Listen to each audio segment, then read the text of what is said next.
So the Sacramento Kings are among one of the teams that are showing significant interest in Jordan Clarkson, the former Six Man of the Year from the Utah Jazz, the high flying, elusive guard off the bench that the Sacramento Kings are showing interest. What is going on, everybody? Sacktown Pete back at it again. Thank you guys so much for tuning in. Happy Wednesday to everybody. Hope everyone's having a great Wednesday. I hope everyone's staying safe and cool because the heat has been crazy this week so far. So, with that being said, not only are the Kings interested in Jordan Clarkson, the Memphis Grizzlies are showing interest as well. The Milwaukee Bucks and the Toronto Raptors. This has been reported by Brett Siegel from Sports Illustrated. Kings are interested among the other teams in Jordan Clarkson's services.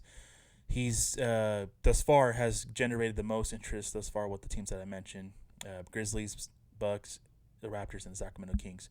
What does this mean for the Sacramento Kings and their depth chart?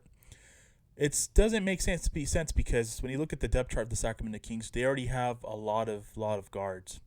You talk about Davion Mitchell, Terrence Davis, De'Aaron Fox, Matthew Dellavedova, just a lot of guards that the Sacramento Kings have. And the fact that Jordan Clarkson, they're showing interest for Jordan Clarkson, shows me that they want to obviously add more depth and improve the roster.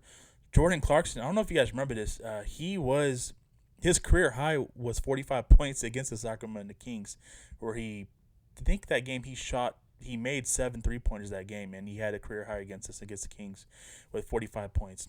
He's an elusive guard. I like Jordan Clarkson's game. Offensively, he can get it done. He can get up there and fly in the air. He can spot up and shoot. He has improved his game ever since he's been in the league every year. And his shooting clip, I like his shooting clip a lot too because he can get buckets coming off the bench. He's a former Six Man of the Year. He knows what it takes to contribute and win. He's had some big playoff games and big shots in his career with the Utah Jazz. And the fact that the Utah Jazz are signaling that they are willing to part ways with Jordan Clarkson just really shows me that they are ready to blow up the whole. They're trying to even blow it up even further than what they had. And there are two centerpieces in Rudy Gobert and now Donovan Mitchell no longer there. So what will it cost to get Jordan Clarkson's services? I don't think it's going to cost that much, honestly, guys. They've stockpiled on draft picks from their two core players that they traded. And I think that the Kings are extremely interested in Jordan Clarkson. They can definitely pull the trigger and acquire him. What will it cost to give up on him? I don't think it will cost a first-round draft pick.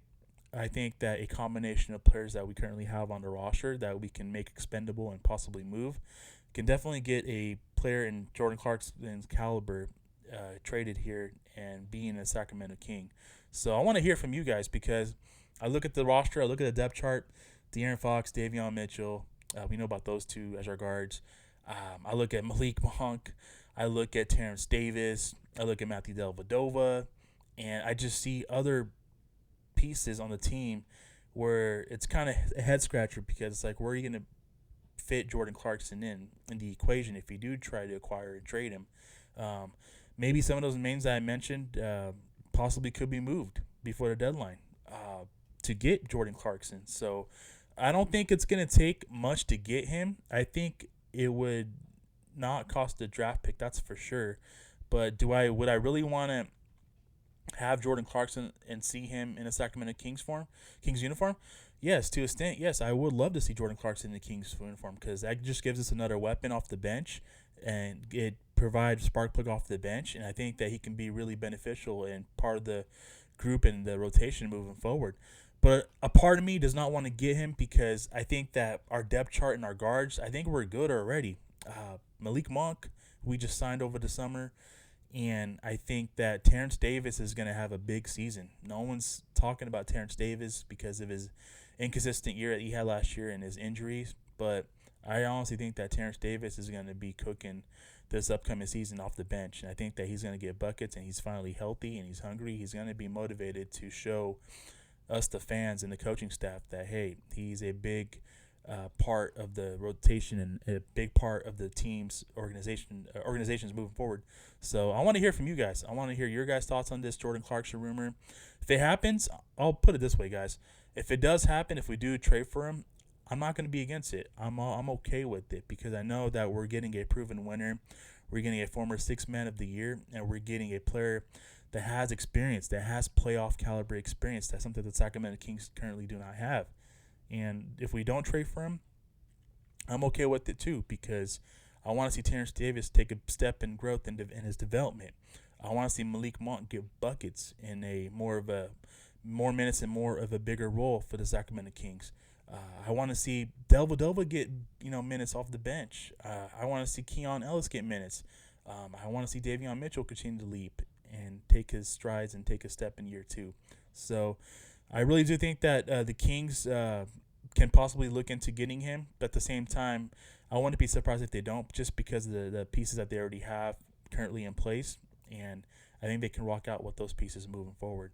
So with that being said, let me know your guys' thoughts on this rumor. If you're new to my channel, welcome to my channel. Please hit the like and subscribe. I'll greatly appreciate it. And basketball is around the corner, guys. I know we got football starting, but basketball is around the corner. Training camp, media day coming up in a couple weeks. Exciting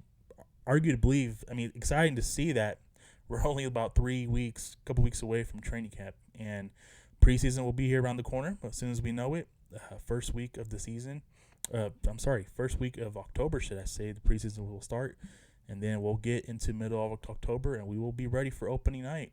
As it stands right now, the Sacramento Kings are going to be opening Wednesday night at the Golden One Center, October 19th, against the Portland Trailblazers, and that's going to be a big game. I know people are writing off Portland Trailblazers for the season, but they still have a bona fide superstar in Damian Lillard, and they still have pieces around them that are good veteran pieces. And I think that the Kings are in order to take the next step, they should be able to beat the Portland Trailblazers and should be able to beat the Blazers and have a better record than the Blazers this upcoming season. And they got to prove that opening night. So with that being said, looking forward to that, and we'll see how this Jordan Clarkson rumor ends up being.